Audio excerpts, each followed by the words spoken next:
ಈಗ ಉತ್ತರ ರಾಜ್ಯದಲ್ಲಿ ಅಂಗಧ್ವಜ ಎಂಬ ಆಚರಣೆ ಇದ್ದಾರೆ.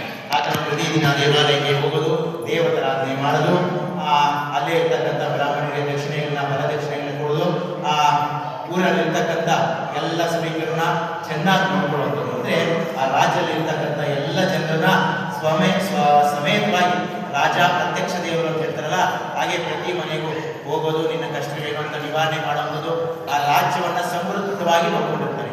ಆತ ಎಲ್ಲದರಲ್ಲೂ ವಿಜಯನಾಗಿರ್ತಾನೆ. ಆ ವರ್ಷದಲ್ಲಿ ಮಳೆ ತುಂಬ ಚೆನ್ನಾಗಿ ಬಂಗಾರದಂತ ಬೆಳೆ ಬಂದಿರುತ್ತೆ. ಆ ಬೆಳೆನ ಆ ಕಾಡುಗಳೆಲ್ಲ ಬಂದು ನಾಶ ಮಾಡ್ತಾ ಇರ್ತದೆ.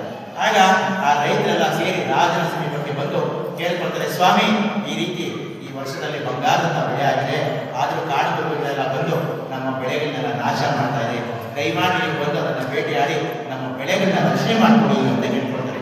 ಸೈನ್ಯದ ಸಮೇತವಾಗಿ ರಾಜನ ಹೋಗ್ತಾನೆ, ಒಂದಷ್ಟು ಜನ ಭೇಟಿ ಆಗ್ತಾನೆ, ಒಂದಷ್ಟು ಜನ ಸಂಹಾರ ಮಾಡ್ತಾನೆ, ಒಂದಷ್ಟು ಜನ ಕಾಡಿಗೆ ಮತ್ತೆ ವಾಪಸ್ ಕಳಿಸ್ತಾನೆ. ಹಾಗಾಗಿ ಏನು ಬೇಕೋ ಬೇರೆಗಳನ್ನೆಲ್ಲ ಹಾಕಿಸಿ ಮಾರ್ಗ ಮಧ್ಯೆ ಬರುವಾಗ ಕತ್ಲಾಗ್ತಾ ಇರ್ತದೆ. ಆ ದಿನ ಪೂರ್ಣಮಿ ಆಗಿರೋದ್ರಿಂದ ಅಲ್ಲಿ ಗೋಪಾಲಕರು ಗುಡಿಸ್ಲು ಹಾಕೊಂಡು ಹಸುಗಳನ್ನ ಮೇಯಿಸುವಂಥದ್ದು, ಅಲ್ಲಿ ಗುಡಿಸ್ಲುಗಳಲ್ಲಿ ಜೀವನ ಮಾಡುವಂಥದ್ದು, ಬರ್ತಕ್ಕಂಥ ಹಾಲು, ಮೊಸರು, ತುಪ್ಪ ಇತ್ಯಾದಿಗಳನ್ನೆಲ್ಲ ರಾಜ್ಯಕ್ಕೆ ಸರಬರಾಜು ಮಾಡೋದು ಅವ್ರ ಕೆಲಸ. ಹಾಗಾಗಿ ಆ ದಿನ ಪೌರ್ಣಮಿ ಆಗಿರೋದ್ರಿಂದ ನಮ್ಮೂರಿನ ರಾಜರು ಬಂದರು ಅಂತೇಳಿ ರತ್ನಗಂಬಳಿಗಳನ್ನೆಲ್ಲ ಹಾಕಿ ಆ ಸಮೇತವಾಗಿ ಸುಗಂಧ ಭರಿತವಾದ ಎಲ್ಲ ಸೊಪ್ಪುಗಳನ್ನೆಲ್ಲ ಹಾಕಿ ಕುಟೀರವನ್ನು ನಿರ್ಮಾಣ ಮಾಡಿ ಇಲ್ಲಿ ವಿಶ್ರಾಂತಿ ತಗೊಳ್ಳಿ ಅಂತೇಳಿ ರಾಜನನ್ನ ಕೂರಿಸಿ ವಿಶ್ರಾಂತಿ ವಹಿಸಿ ಇವರು ಒಂದು ಚಿಕ್ಕದ ವಿಗ್ರಹವನ್ನ, ಕಲ್ಲಿನ ವಿಗ್ರಹವನ್ನೇ ಇಟ್ಟು ಸತ್ಯನಾರಾಯಣ ಸ್ವಾಮಿ ಪೂಜೆಯನ್ನ ಮಾಡ್ತಾರೆ. ಯಥಾಶಕ್ತಿ ಪೂಜೆ ಮಾಡಿ ಪ್ರಸಾದವನ್ನ ಮೊದಲು ರಾಜನಿಗೆ ಸಹ ತಲುಪಿಸ್ತಾರೆ. ಆ ರಾಜ ಈ ಗೋಗಳು ಬೇಯಿಸುವಂತ ಕೊಟ್ಟಿರ್ತಕ್ಕಂಥ ಪ್ರಸಾದವನ್ನು ತಗೊಳ್ಳೋದಿಲ್ಲ ಅಂತೇಳಿ ಅವಮಾನ ಮಾಡ್ತಾರೆ. ಬೆಳಗ್ಗೆ ಪ್ರಯಾಣ ಮುಂದುವರಿಸ್ತಾನೆ. ಒಂದು ನೋಡೋಷ್ಟರಲ್ಲಿ ಅವನಿಗೆ ಕೈಗಳಲ್ಲಿ ಗಾಯ, ರಕ್ತ ಸುರಿತಾ ಇರ್ತದೆ, ಕಣ್ಣು ಮಂಜು ಮಂಜಾಗಿ, ಕಿವಿ ಕೇಳಿಸೋದಿಲ್ಲ, ತುಂಬಾ ಅಶಕ್ತನಾಗ್ಬಿಡ್ತಾನೆ, ಸುಸ್ತಾಗ್ಬಿಡ್ತದೆ ಅವನಿಗೆ. ಆಗ ರಾಜಮಹರ್ಷಿಗೆ ಕಳಿಸಿ ಅವನ ಏನು ಶಾಪಗ್ರಸ್ತನಾಗಿರ್ತಾನೆ ಅಂತ ಕೇಳ್ತಾರೆ. ಆಗ ರಾಜಮಹರ್ಷಿ ದಿವ್ಯ ದೃಷ್ಟಿಯಿಂದ ಹೇಳ್ತಾರೆ, ನಿನ್ನೆ ನಡೆದಿರ್ತಕ್ಕಂಥ ಸತ್ಯನಾರಾಯಣ ಸ್ವಾಮಿ ಪೂಜೆಯ ಪ್ರಸಾದವನ್ನ ಇನ್ನು ಅವಮಾನಿಸಿದ್ರಿಂದ ಇಷ್ಟೆಲ್ಲ ಕಷ್ಟಗಳಾಗಿದೆ.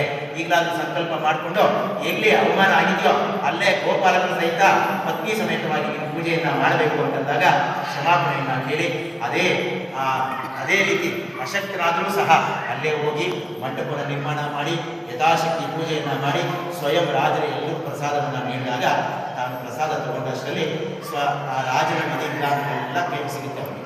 ಹಾಗಾಗಿ ಅವನು ತುಂಬ ಸಂತೋಷಿತನಾಗಿ ಇದನ್ನು ಈಗಲೇ ಬಿಡಬಾರ್ದು ಅಂತೇಳಿ ಪ್ರತಿ ಗ್ರಾಮದಲ್ಲೂ ಒಂದು ಶಾಸನ ಮಾಡ್ತಾನೆ, ರೂಲ್ಸ್, ಒಂದು ಶಾಸನ ಮಾಡ್ತಾನೆ.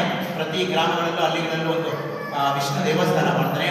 ಪ್ರತಿ ಪೌರ್ಣಮಿ ಶ್ರವಣ ಮಾಸದಲ್ಲೂ ಪ್ರತಿ ಪೌರ್ಣಮಿ ದಿನ ಈ ಸತ್ಯನಾರಾಯಣ ಸ್ವಾಮಿ ಪೂಜೆಯನ್ನ ನೆರವೇರಿಸಬೇಕು ಅಂತೇಳಿ ಆ ಶಾಸನವನ್ನು ಮಾಡ್ತಾನೆ. ಆ ಶಾಸನವೇ ಇದುವರೆಗೂ ರಾಜಮಹಾರಾಜ ಮಾಡಿದ್ದರಿಂದ ಇದುವರೆಗೂ ಎಲ್ಲೇ ಆಗಲಿ ವಿಷ್ಣು ದೇವಸ್ಥಾನದಲ್ಲಿ ಪ್ರತಿ ಗ್ರಾಮದಲ್ಲೂ ಈ ಪೌರ್ಣಮಿಗೆ ಸತ್ಯನಾರಾಯಣ ಸ್ವಾಮಿ ಪೂಜೆಯನ್ನ ಯಥಾಶಕ್ತಿ ಭಕ್ತ ಸಮೂಹವಾಗಿ, ಅಂದರೆ ನಾವು ಏಕಾಂಗಿಯಾಗಿ ಮಾಡ್ತಕ್ಕಂಥದ್ದು ಸ್ವಯಾಜಿತ, ಅಂದರೆ ನಮಗೋಸ್ಕರ ಮಾಡ್ತಕ್ಕಂಥದ್ದು. ಇದು ಭಕ್ತ ಸಮೂಹವಾಗಿ ಅಂದರೆ ಎಲ್ಲರೂ ಸೇರಿ ಮಾಡ್ತಕ್ಕಂಥದ್ದು. ಇದು ಭಕ್ತರ ಸಮೇತವಾಗಿ ಮಾಡ್ತಕ್ಕಂಥ ಸಾಮೂಹಿಕವಾದ ಈ ಸತ್ಯನಾರಾಯಣ ಸ್ವಾಮಿ ಪೂಜೆ ಎಲ್ರಿಗೂ ಫಲ ನೀಡುವಂಥದ್ದು. ಹಾಗಾಗಿ ಇದರ ಆ ಶಾಸನವೇ ಇದುವರೆಗೂ ಮಾಡ್ಕೊಂಡು ಬಂದಿರೋದು.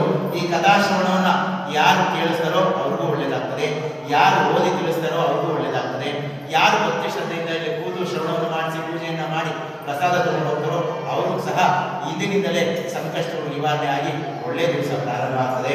ಓದಿ ಹೇಳೋರ್ಗೂ ಕತೆ ಕೇಳೋರ್ಗೂ ಬಂದಿರತಕ್ಕಂಥ ಎಲ್ಲ ಬಂಧು ಮಿತ್ರರಿಗೂ ಸಹ ಎಲ್ಲರಿಗೂ ಸಹ ಈ ಪೂಜಾ ಫಲ ಸಿಗ್ತದೆ.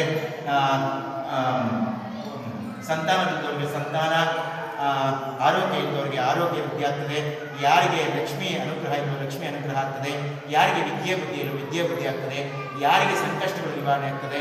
ಆಗ ಮನೆ ಇತರ ಉದ್ಯೋಗ ವ್ಯಾಪಾರದಲ್ಲಿ ಮಹಾಲಕ್ಷ್ಮಿ ಅನುಗ್ರಹ ಸಿಗಬೇಕು ಅಂದರೆ ಈ ಸತ್ಯನಾರಾಯಣ ಸ್ವಾಮಿ ಪೂಜೆಯ ಫಲ ಮಾಡಿದ್ದೆ ಆದರೆ ಕ್ರಮೇಣವಾಗಿ ಎಲ್ಲ ಫಲ ಸಿಗುತ್ತೆ ಆಗುತ್ತೆ. ಇದು 5ನೇ ಅಧ್ಯಾಯ, ಕೊನೆಯ ಅಧ್ಯಾಯ.